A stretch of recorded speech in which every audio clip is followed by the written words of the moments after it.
accused Tom Hanks of purchasing her from her father for sex. She claims to have been abused most of her childhood. I depersonalize a lot of this because it's really ugly, tough stuff. I'm glad something's being done about it now. Because nobody should have to look back on their childhood memories and realize that the things that they thought were just meaningless and innocent were anything but that. Sup, sobers? So an Instagram post is made on April 4th, 2019, depicting a random old dirty work glove, the shadow of the man who's taking the photo, and in that man's shadow you can see a little cap that has the letter P on it. The caption to this photo reads, "Historic Route 66. Roadkill? I hope not. Hanks." This photo was taken just off the side of the road on the historic Route 66 highway, and it was taken by none other than the infamous legendary Forrest Gump actor Tom Hanks. Now, as you scroll through Tom Hanks' Instagram profile and his X profile, you'll find tons of posts of these random gloves, random boots, socks, there's a ski boot on there, all kinds of random different things that are just missing their soulmate, their little mate. And I don't know why, for whatever reason, Tom Hanks just finds this to be interesting. He talks about how there's a story behind each one of these things that he finds as to how it got there and what happened to the other one. And so you'll find tons of these posts on his Instagram profile, but none of these posts are getting quite the amount of attention as this post. In fact, this post was so crazy that the comments had to be disabled, so people couldn't even comment on it anymore. So what is it about this photo and this post that makes it any more special than the others? Well, this photo just happens to have been uploaded and posted a little over a month before another celebrity self-exited on this very same highway along Route 66, and that actor would be Isaac Cappy. But what does this have to do with Tom Hanks? Or did he? Well, let's get into it.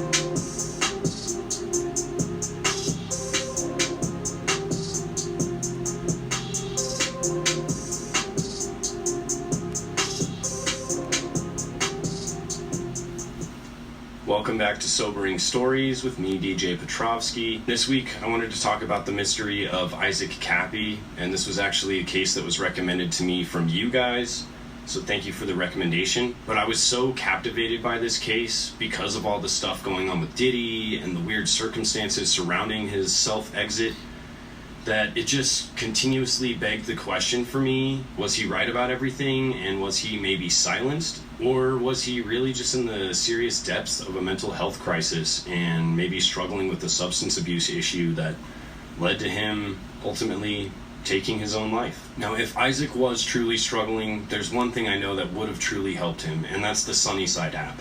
And if you've never heard of the Sunnyside app, it's an app dedicated to living a sober-ish lifestyle. And I love this app because for some people like myself, giving up alcohol is the only way to get rid of it and to actually heal yourself from the disease. But for other people, they can still handle it, but sometimes they drink a little more than they'd like. Some people just want to cut back. Some people don't want to necessarily cut it out completely. And for those people who are just looking to get sober-ish or just maybe enhance their everyday health, then Sunnyside is an amazing app and it can help you do that. It's a simple app, you download it, and each day it gives you guides and things that you can track to help you live a better, more healthy lifestyle and to cut out some of those negative habits that might be bringing you down. So if you haven't given Sunnyside a try, I've got a code that I've linked in the description, and if you use that link, it'll get you a 30-day free trial, and if you're looking to cut back on your drinking or substance use, then this could be a good way to do it. I highly recommend this app, and it's an amazing partner with my channel because it promotes sobriety, sobriety-ish. It's just one of those unspoken things that people struggle with in the darkness. It's not something that is in the mainstream. It's not something you talk about with people unless you're on the other side of it. So I just want to bring this to the table, and Sunnyside is truly an amazing app helping people live happier, healthier, more balanced, responsible lives. And so if you've ever thought about cutting out drinking or at least cutting back on drinking, then give Sunnyside a try and use my code so you can get that free trial and a discount on the yearly membership. If only Isaac had heard of Sunnyside, he might have cut back on his substance use, he might have found help, and things might have turned out differently. But he didn't find Sunnyside in time. and he left this extremely weird, cryptic, concerning, confusing live stream up on Periscope, which has then been spread all over YouTube. And this was taken on May 10th, 2019, just 3 days before he'd find himself face to face with Ford F-150 falling from the Trans-Western Road Bridge on the famous historical Route 66 highway. I did something really dumb. I'm not suicidal. Did I do it for money? Yeah, man, it's bad. It's so dumb. It's so dumb. I'm not going to tell you what I did because at this point, it still could endanger people, and I don't want to do that. So, can you help me? You can pray for my soul. You can pray for me, and you can pray, and you can pray. Guys, it's so important. It's so important to take the time to find the light and stay in the light. Yeah?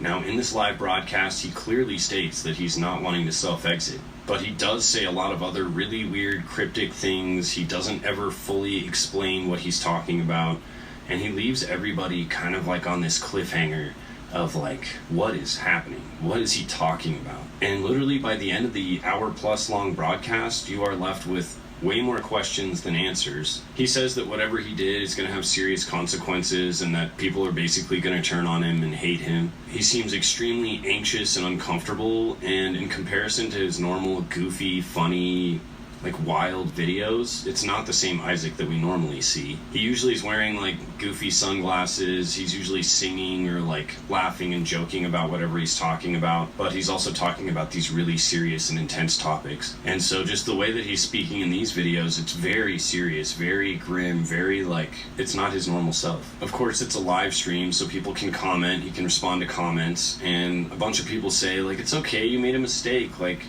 time will pass, you'll get through it, like we all make mistakes. And he's like, yeah, but this one's a whopper, you guys, like this one is real big. It will pass. Well, it's only gonna get worse from here for me, I'm afraid. Are we living in the end times? No, we're living in the beginning times.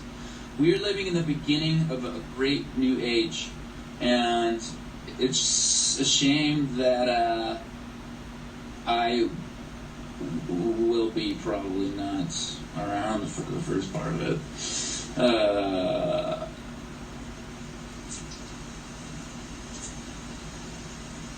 It's a shame. I let some people down. Really, really, really down. So basically, you will hate me. Now fast forward 3 days to May 13th, 2019. And this is just a little over a month after Tom Hanks's glove post off of the same highway. News is spreading all over of the tragedy that Isaac Cappy was trying to evade two innocent bystanders that were trying to help him and avoid him jumping over the edge, but he somehow avoided both of them and then jumped over the edge of this Trans-Western Road Bridge into oncoming traffic, was hit by a Ford F-150 in oncoming traffic, and then was found unresponsive on the highway. Just 6 minutes before the reports came in about this tragedy, Cappy was seen on a dash cam of just an innocent person driving by who had a dash cam on their car, and this is at 7:20 a.m. Official reports coming in at 7:26 a.m. showing him just sitting there looking like a ghost statue on the side of this bridge with his back to the interstate and just looking very strange. He almost doesn't even seem like he's even alive at this point. But what's so mysterious about this situation? Like, seriously, I don't get it. And what's with the Tom Hanks stuff? What is going on here? What's the deal? Well, to truly understand what was going on surrounding everything, we have to take a look at Isaac Cappy, who he was, and the things that he was getting into around this time period. Isaac Cappy was born in Albuquerque, New Mexico in 1977, and he grew up in the same area and was pretty much involved with all the performing arts right out the gates. He was into music, acting, screenwriting, pretty much anything having to do with performing. And he had a really close friend who was also into acting, and it wasn't necessarily like a big acting scene in that area, so the two of them just clicked right away, and his best friend's name was Ross. And the two of them actually started a band, and this band was, just a little local band, but they had made a song called Champagne Bike Ride, and this song was actually so well done and so well produced that it was picked up by the Ford Motor Company for a commercial, and they were paid a pretty good chunk of change.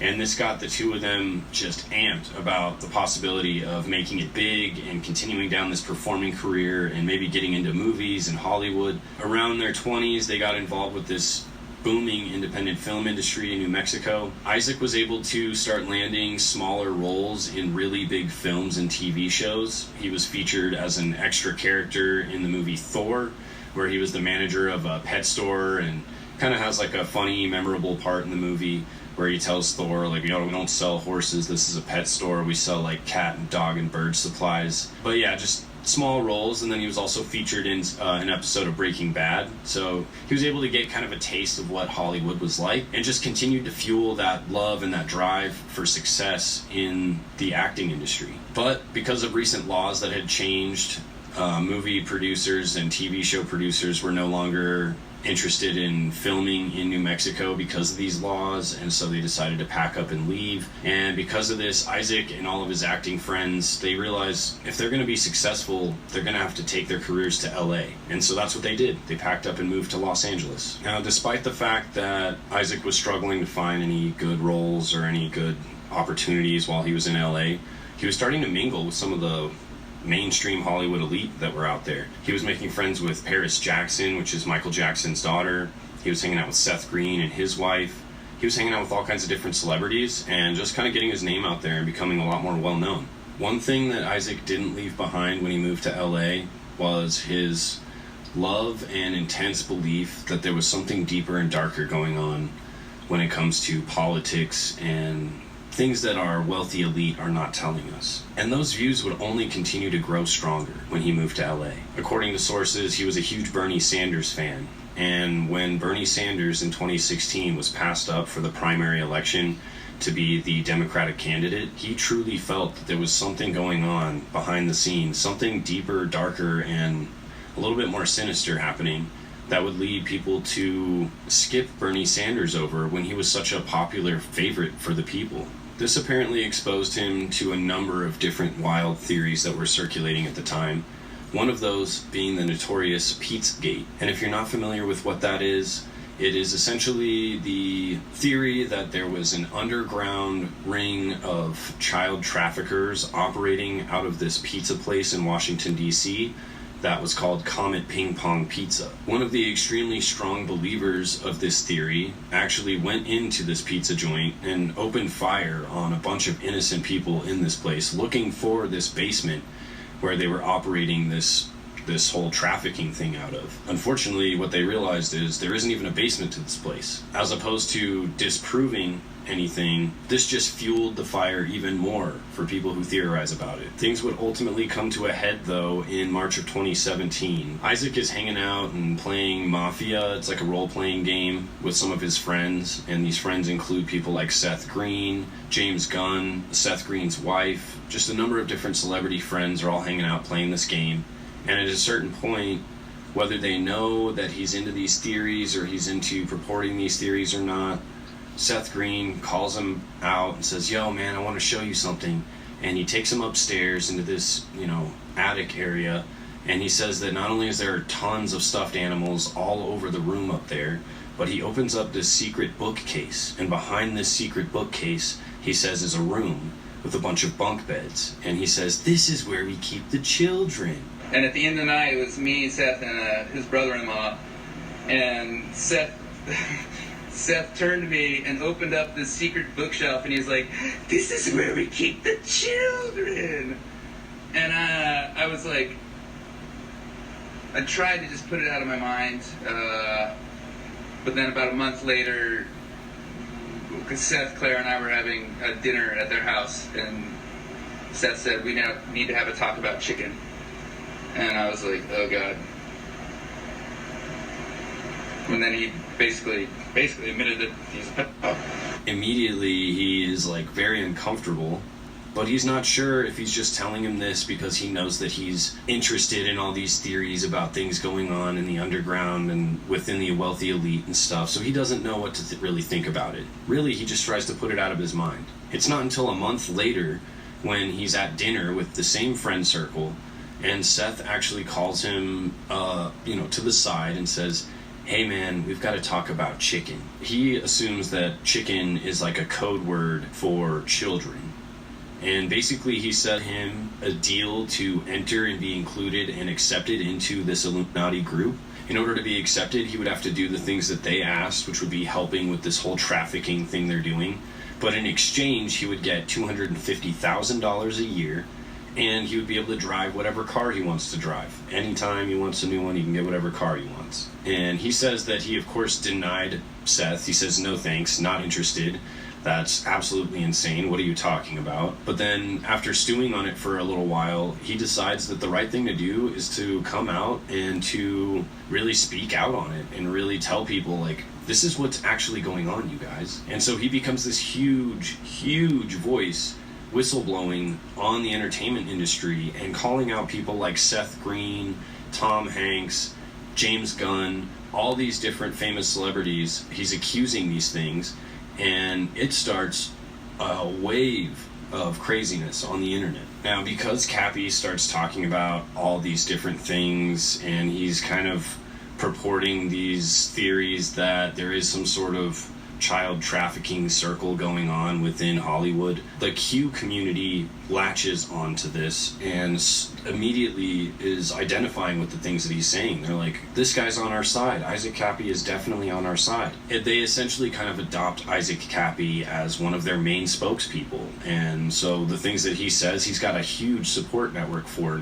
You can find tons of 4chan forum links that talk a lot about Isaac Cappy. I found a lot of them. To kind of sum up this whole Q movement in a nutshell, these folks believe that the election was essentially rigged and that Donald Trump is their fighting force to try and expose this hidden awful agenda of these child traffickers that exist within politics. And so the whole Comet Ping Pong Pizza thing was a major movement of this whole Q community. They truly believe that there's something going on in the underbelly of our political system.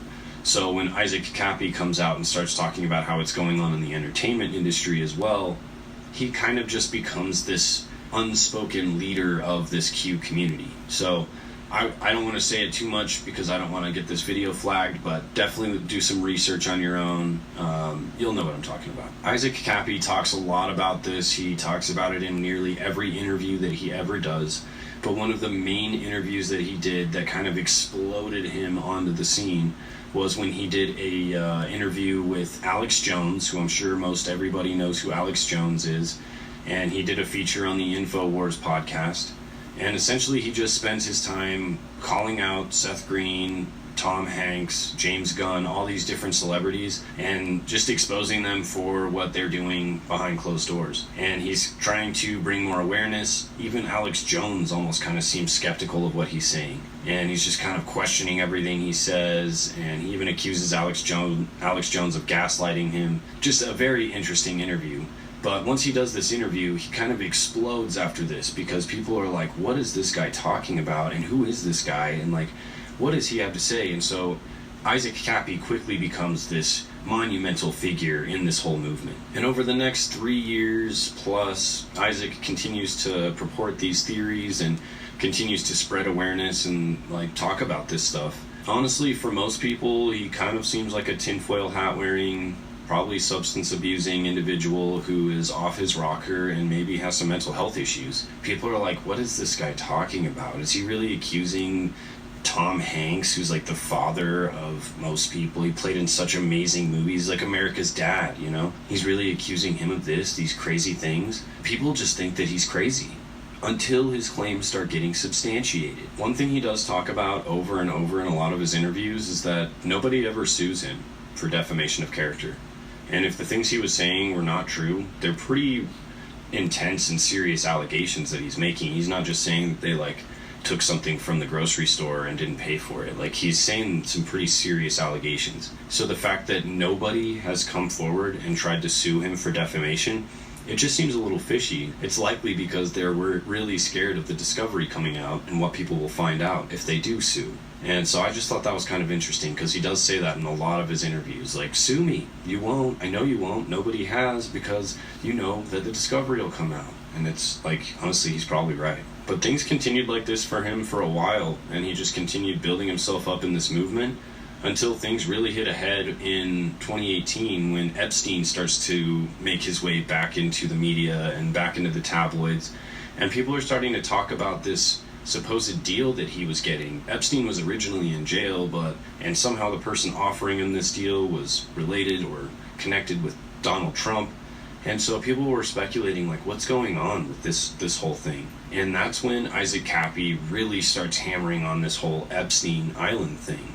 He comes out with this Brackets and Jackets video, the Epstein Island edition, and it is probably one of the weirdest yet funniest pieces of expose that I've ever seen in my life. And I'm not the only one who feels that way. Tons of people love this video, but basically he just sings while he is exposing and calling out Epstein for all of these crazy things. The things that he says sound pretty wild. Hello, guys, something special is happening in here. That's right, it's Brackets and Jackets, bringing it back for Brackets and Jackets, special Epstein Island edition. That's right, folks, Epstein, Jeffrey Epstein, the man with the island, with this viciously close to Haiti. That's right, you see this man, Jeffrey Epstein, is funding lots of people. He's funding lots of people on the street to make sure. Get out! That's right, they want the record deal. And they're paying a lot of people. Epstein's paying a lot of people. Oh boy. For one, he's got a whole misogyny matrix in America. And I would bet you anything that Alex Jones is one of them. Prove me wrong. That's right, Cappy's in the portal. Cappy's in the portal. Cappy's in the building with songs about Epstein. It's Brackets Jackets Epstein edition. Guys, I had some epiphanies today. I had some real big epiphanies about some guys. A big network of guys and spies and lies and liars. Alright, think about this for a minute, okay? Literally, this video is as hilarious as it is insightful. And like I said, he's just calling out Epstein and all these other people for all these atrocious things that they've been doing. And let me just remind you that this video was posted on May 1st of 2019. Now compare that video with Cappy's final live broadcast that he posted on Periscope on May 10th of 2019. Where am I going?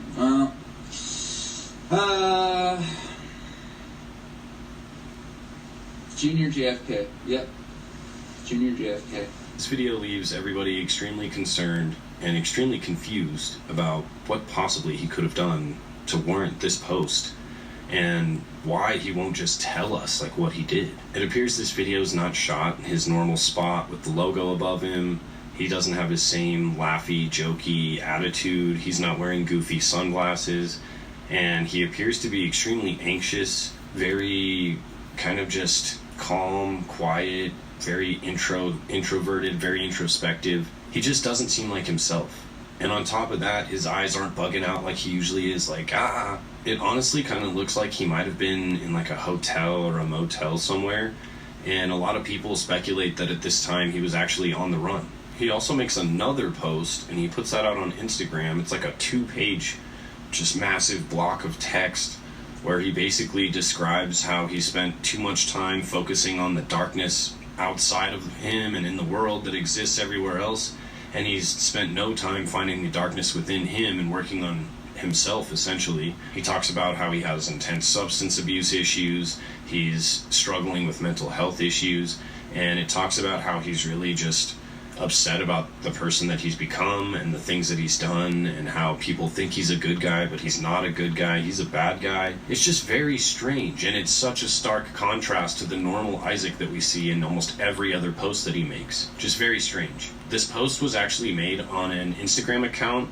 that supposedly didn't have a blue check mark. So either it was a secondary account or another account or a brand new account, something, but it was not his official Instagram account, which has since been wiped from the internet, by the way. So honestly, it leads a bunch of people to wonder, like, was this even really Isaac Cappy that wrote this? Was he under some sort of duress when he made that previous live broadcast where he was saying all these other things? What happened that he changed so drastically in less than 2 weeks? Fast forward 3 days to May 13th, 2019. News is breaking that Isaac Cappy Trans-Western Road Bridge in Belmont, Arizona, and unfortunately he was hit by a truck passing under the bridge and did not survive. They're saying that his passing was a self-exit. But with everything that we know that he was into, people are not ready to accept that. I was able to find some of the body cam footage from the actual accident scene and the police that were investigating. And not only does the officer walk over and check out the Ford F-150, which looks unscathed completely,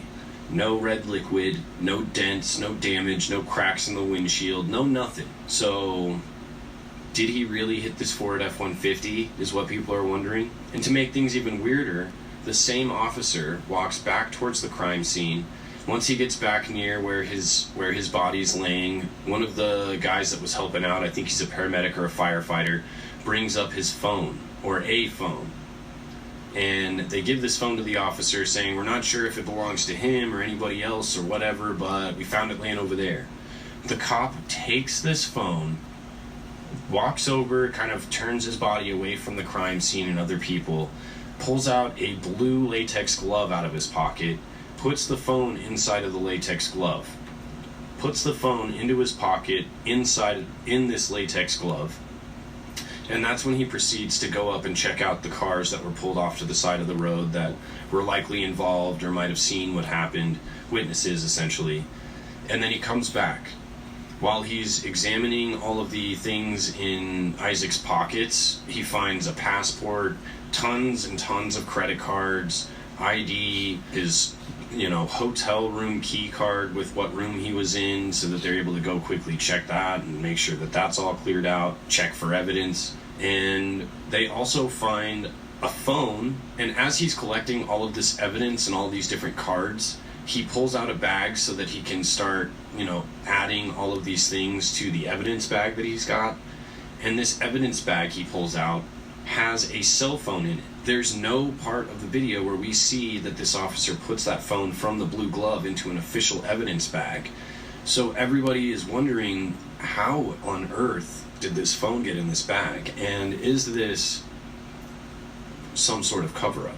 You also hear in this video that he was traveling with a bunch of his laundry, and he had his passport with all of his credit cards and all this stuff in his pockets. And so it kind of makes you wonder if he was maybe on the run. And then if you couple that with the video that was filmed where it looks like he's not in his own home, not in his normal location, it seems like he's in a random spot. So maybe he was on the run from somebody or trying to avoid somebody or something. This is suspicious, to say the least.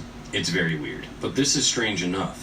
But if you add in the posts that were made by Tom Hanks just a little over a month prior in the same area where Cappy ended up being self-exited, it's kind of strange. And with all of the accusations that he was making about Tom Hanks, it leads people to wonder if maybe there was something darker at play here. Now, there is a deep, dark rabbit hole available to all of you that you can check out in relation to Tom Hanks. And I, in the essence of time, didn't want to go through that. So I will kind of cover a little bit of it, but I didn't want to go fully into it because it's pretty deep. But there's another glove post that Tom Hanks had made previous to the glove post he made on Route 66. And this post was made, I think it was in 2018, but this post was of another glove on the side of the road, but the glove isn't necessarily centered in the photo. In fact, it almost seems like the more centered piece of the photo is this random text off to the side of the glove which says SRC USA. Doesn't really mean much to me, doesn't mean anything to me, honestly. Probably to most people it doesn't mean anything. But I watched some interesting videos about this post, and I watched some interesting stuff about what SRC USA really means. And it took me down this rabbit hole of this Russian search engine. And obviously we use Google and other search engines here, like what's the Bing search and things like that. But in Russia, they have their own search engine called Yandex. And that search engine is very similar to Google. In fact, the video I watched, they did very similar searches and showed that they pop up with very similar results. But they're obviously regulated because they're both privatized companies and they're both regulated differently. And so there's things that fly on Yandex that don't fly on Google. And Google's pretty well, regulated. I think we can all safely assume it's a pretty well-regulated site. You're not going to find any CP out there accidentally. You're not going to find random things that just pop up that you really shouldn't be seeing. It's a well-regulated website search engine. In Russia, this Yandex search engine isn't necessarily as regulated, and they know about these things, but for whatever reason they choose not to regulate them. And so if you search SRC USA in this Yandex search engine, it brings up tons of unsolicited CP images. And so what is said is that this SRC USA is like a kind of like a code word, insider knowledge, insider information if you're involved in this whole CP community, which I'm definitely not, so obviously that's why I didn't know about it. But if you are involved in it and you see that, then it's something that you kind of know and understand, because this is a quick way for you to find uncensored, unregulated images online that you don't have to necessarily go through a dark web or go through any sort of intense portals or ways to search for this stuff. It just makes it easy. It's easily available basically with a simple Google search, but it's a Yandex search. And I don't recommend that you guys go searching that on Yandex. I just don't. That's not something you should do. I'm sure you will, but don't. And so honestly, there's a whole lot more going into that. But I didn't, like I said, in the essence of time, I really didn't want to get super deep into that rabbit hole because it was a pretty intense one, and one that would have took me a lot more time to go through for you. But possible future episodes. Anyways, the other thing that was really peculiar and that I still am there's no way, that's just so weird. Everything seems so coincidental, but when you think of how many coincidences there are, it's so strange. And if you look very closely at this picture here that Tom Hanks took of that random glove off the side of historic Route 66, and you notice near his elbow there is a little bottle cap, and next to that bottle cap looks to be 2 footprints. And it also, some people say that it even looks like the bottle cap has a footprint over it, like it was pushed into the ground. And then you see the letter P on this cap P, Isaac Cap P, on the side of the road, with the caption that says, "Historic Route 66, roadkill? I hope not."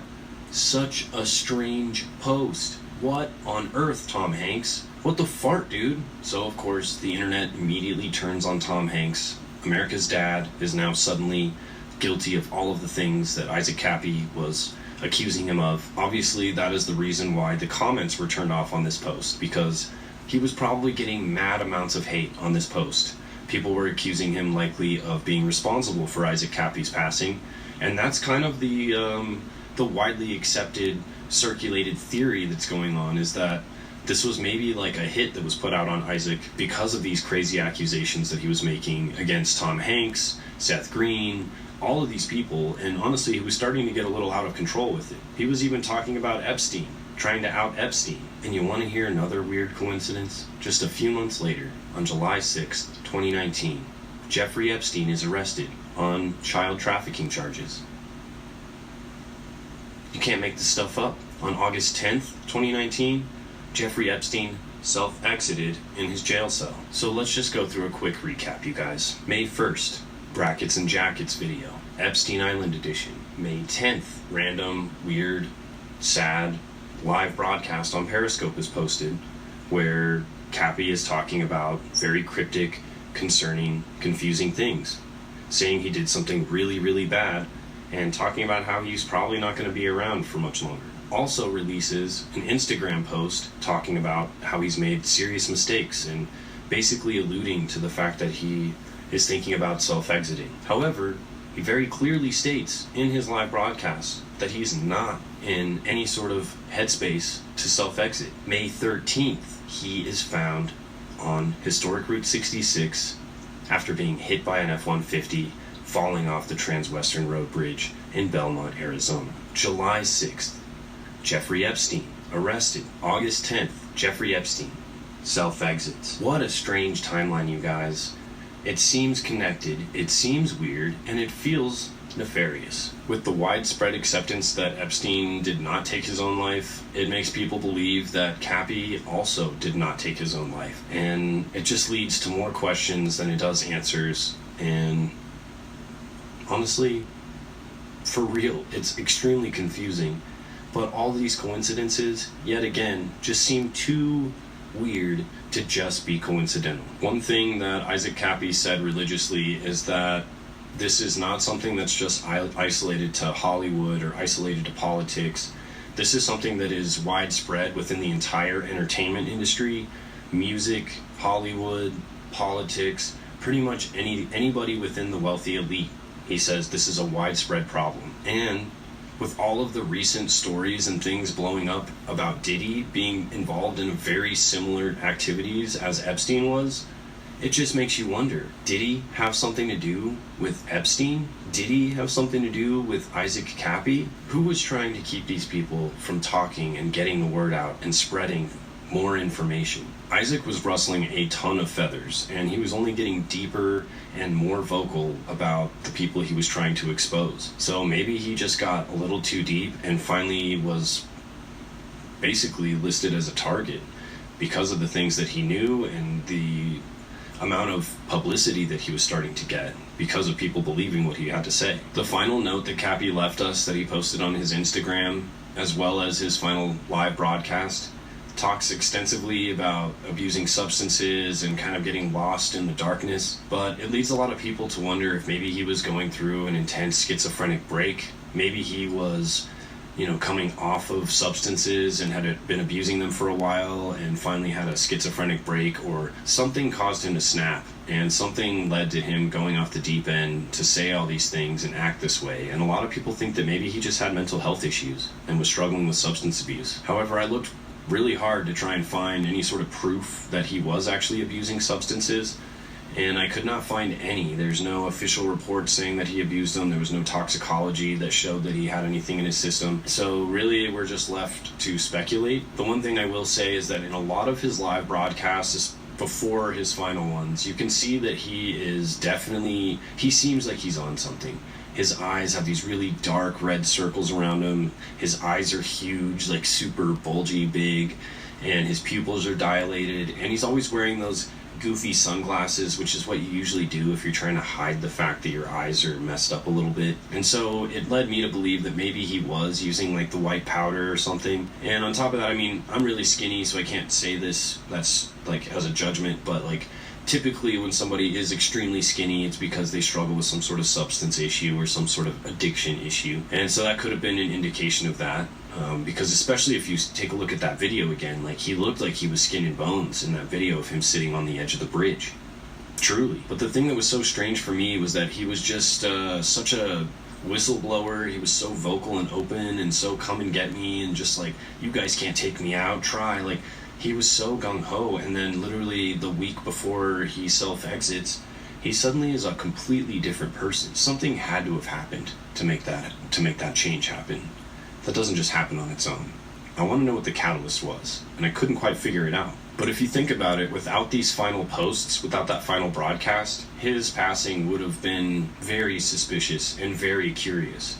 But if you throw in these two posts that make him look like he was kind of having a mental breakdown and might have been on the verge of self-exiting anyways, then it just leaves everybody confused and wondering, or arguing even, over what actually happened. Half the camp believes that something nefarious happened, and the other half the camp believes that he was just in the depths of a mental health struggle and had lost himself to substance abuse and finally just couldn't take it anymore. And in typical fashion, we've reached the end of our story with more questions than answers, and probably more confused than anything. But I did want to share Isaac Cappy's story because at the beginning, following things like what happened with Comet Ping Pong Pizza and kind of looking into those stories, he seemed like he was just a tinfoil hat wearing crazy person. But over time, as things continue to get released and news continues to break about these crazy wild allegations with these people in the wealthy elite in the entertainment industry, it just makes you wonder, was Cappy right all along? Was he telling the truth all along? Did he know things that maybe put him at risk? I would say because of everything going on with Sean, P. Diddy, Puff Daddy, Brother Love Combs right now, that's the reason that this whole Isaac Cappy story is coming back into the media, and people are starting to wonder, how deep does this darkness really go within the entertainment world, within politics, within everything? But I want to know what you guys think about this situation because, well, it was you guys that brought this topic to my attention, and notoriously you guys always have some information that I did not know, and I love hearing what you guys have to say about everything. So, do you think that this is a simple open and shut case of self-exit? Or do you think that there was a target on his back because of the things that he was talking about and the people he was accusing and just the things that he was saying? One thing I will leave you guys with is that in my research for this case, I have come across more removed photos, removed posts, removed accounts, removed this, removed that. Everything I wanted to find was removed. I found links for nearly everything I wanted to bring to the table, but all of those links led to dead ends, essentially, because they had been removed. And why would they be removed if there was nothing wrong, if there was nothing to be taken from them, if there was no possible threat that they pose? Why take them down? Why? Yet again, just leaves more questions than answers. And I was kind of annoyed, I'm not gonna lie, because every time I was looking for something and thought I found it, the link would be like, oh, this has been removed. So I just wanted to leave you guys with that little bit of information. Just think about it. Think about it for a second. But that's all I got for you guys this week. I appreciate you sitting and chilling with me for this long and listening to Isaac Cappy's story. Go check out the Deep Dark Tom Hanks rabbit hole and the whole SRC USA thing. There's way more to it than that, but yeah, just check it out. And if you can't get enough sobering stories, I've got a whole playlist of every single one I've ever done right here. I've got a whole playlist of all my Diddy videos called Diddy Do It right up here. And YouTube thinks that you're really going to like this video right here, so maybe click on that one.